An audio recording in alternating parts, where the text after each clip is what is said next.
Monsters. My name is Erin, and I'll be your host for these little snack bite-sized podcasts on folklore and mythical monsters from around the world. These podcasts focus on the actual cryptids, folklore, and mythic monsters from global mythology, rather than focusing on the full stories of heroes and their big adventures. I'll also be dropping in some references that they have to recent day culture and where you can see these represented in modern content so that you can learn more and get obsessed as I am about these absolute legends of the mythological world. Firstly, I would love to announce that we hit 3,000 downloads last week and published the official 25th episode of Myth Monsters. I'm so chuffed that people actually listen to this, and honestly, thank you so much. The Bloody Mary episode was really popular too, so if you like that one, let me know, and I'll make sure I cover more ghostly folklore tales like this one in the future. This week we're headed back over to the UK and looking at one of the most famous mythical creatures to come out of the British Isles, included in both our royal crest and as Scotland's national animal. Yes, ladies, gents and non-binary folk, we are looking at unicorns. It's weird to even consider writing something to describe unicorns. They're one of the most well-known myth monsters of all time, although calling them a monster is a bit weird as they're not really anything but friendly to people. Unicorns are mystical horses, usually depicted as white and pastel, or white and pearlescent with an unmistakable glow and a long horn in the centre of their horsey foreheads. The horn is said to contain medicinal magic and anti-poison powers, and actually narwhal horns were sold as unicorn horns during the Renaissance era. Unicorns are stunningly beautiful and often would leave onlookers with gaping mouths in adoration at their very appearance. However, as this podcast just existing proves, they are very elusive. This is apparently due to the fact that their horns are incredibly valuable and their blood was said to hold the key to a longer life, but very importantly, not immortality. It's said that unicorns did exist, but they were hunted into extinction by hunters in the 18th century. Erin, how can I capture a unicorn, I hear you ask? I want one because of reasons, I hear you scream, especially my colleague Anna, who actually requested this episode, so thank you for that. Well, I hate to say it, but unfortunately, if you're not a virgin, there's absolutely no chance.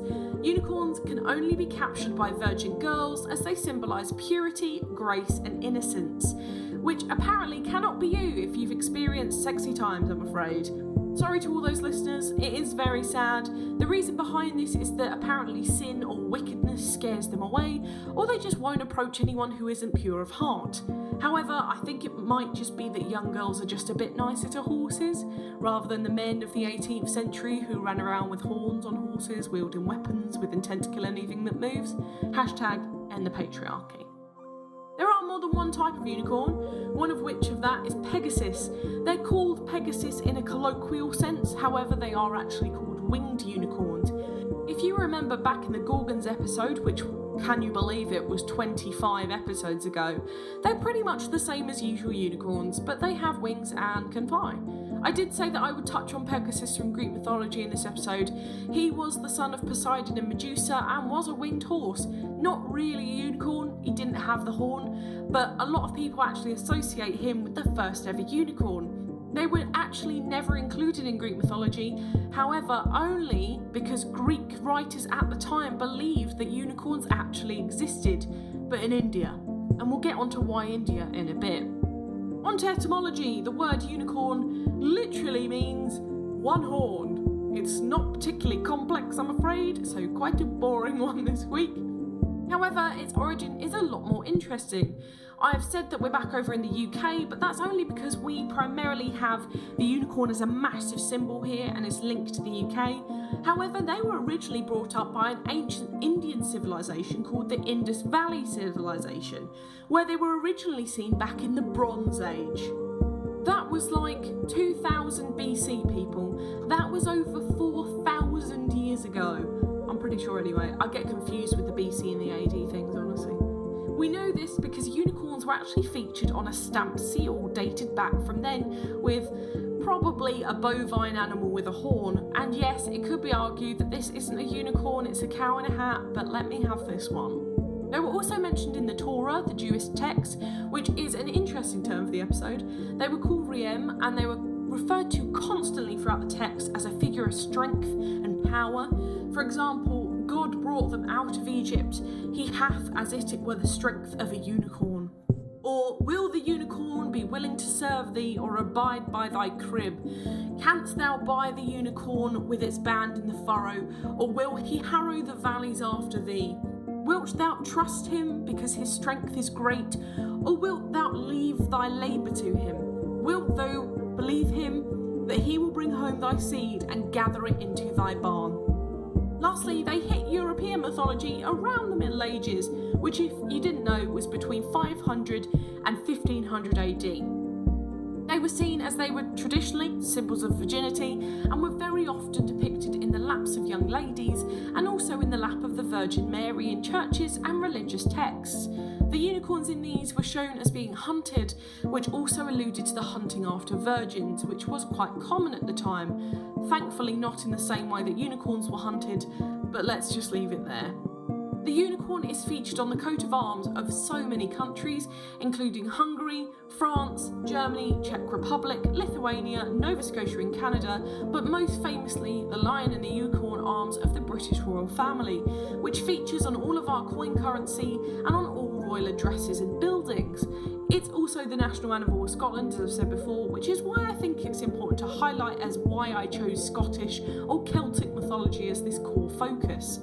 The Scots, apparently as a nation, feel very close to the idea of the unicorn due to what they represent. Elusive, beautiful and wild, completely untamable and uncontrollable by anyone else.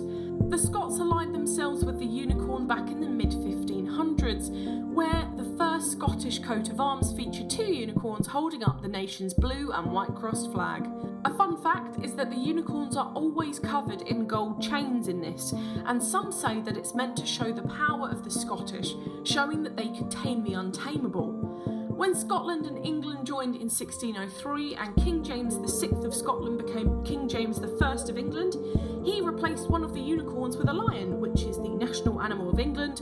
I don't know why it is. We do not have lions. We do have 3 lions on the shirt, as you would know if you're a football fan, but we do not have lions in the UK. I would just like to make that very clear. If you know anything about folklore, you'll know that lions and unicorns are mortal enemies and are permanently in a battle for King of the Beasts, which is terribly ironic because the Scots and the English really don't like each other as a historical notion, so it's quite funny in a weird cultural Scotland versus England contest. On to cultural significance. For art this week, there are literally so many. The coat of arms themselves are works of art, and there are absolutely loads of them. I would have a look at the tapestry art firstly, have a look-see at the Hunt of the Unicorn series from 1495, and Wild Woman with Unicorn from 1500. Or if you want more traditional stuff like paintings, the most famous painting of a unicorn is Domenico Zeperi's The Gentle and Pensive Maiden Has the Power to Tame the Unicorn from 1604. It's an absolutely beautiful piece of artwork. It's so stunning, very Renaissance, and it's just chef's kiss. Or, if you're modern, you can just look at any TriStar film for a lovely representation of a winged unicorn. For movies, I'm just going to go over the kind of bigger ones that I can think of.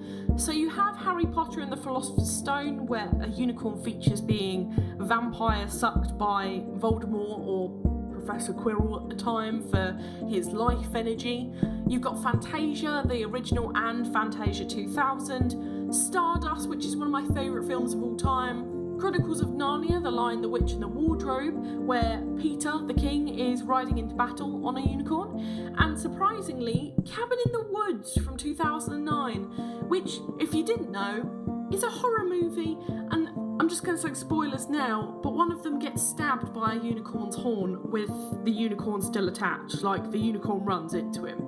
I haven't seen it, I read the synopsis. For TV, you know, unicorns are very, very unanimously linked with children, so it's mostly kids TV, but if you really like kids TV like I do, you have She-Ra, the new series on Netflix. My Little Pony Friendship is Magic features unicorns. Supernatural, Care Bears if you're really into your classic 90s stuff. Pokemon, where Rapidash the Pokemon is technically a unicorn. Gravity Falls, which is a Disney series, and Star vs. the Forces of Evil, another Disney series. However, we do have to talk about the one thing that all of us are thinking about who grew up in the noughties era of YouTube. We've got to talk about the phenomenon Charlie the Unicorn. This stupid film series debuted on YouTube back in 2005 and was about a unicorn, funnily enough, called Charlie, who really wanted to get to a place called Candy Mountain, but it turns out they just wanted his kidneys, and it's just pure llamas with hats vibes from really early noughties YouTube, when dark comedy was something that people were exploring with animation and MS Paint, but really good early internet fun.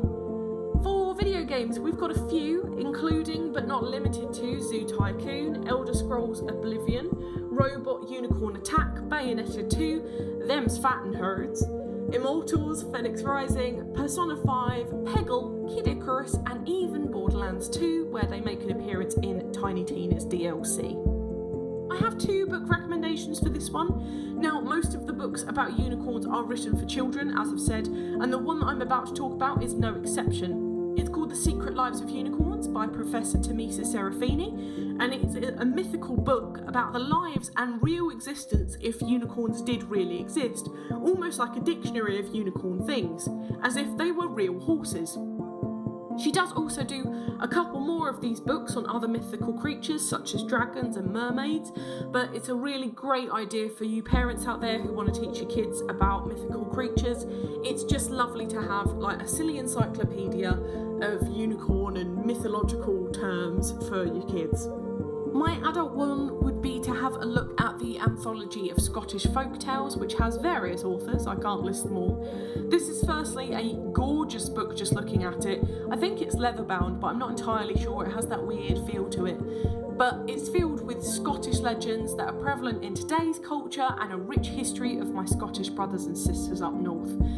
I actually have quite a fun fact that I found out this week when my mother was down visiting me, that actually I do have quite an intense Scottish ancestry, which makes sense, I am very ginger, but basically I even have a tartan based on my family name, not my actual surname, but my granddad's mum's maiden name.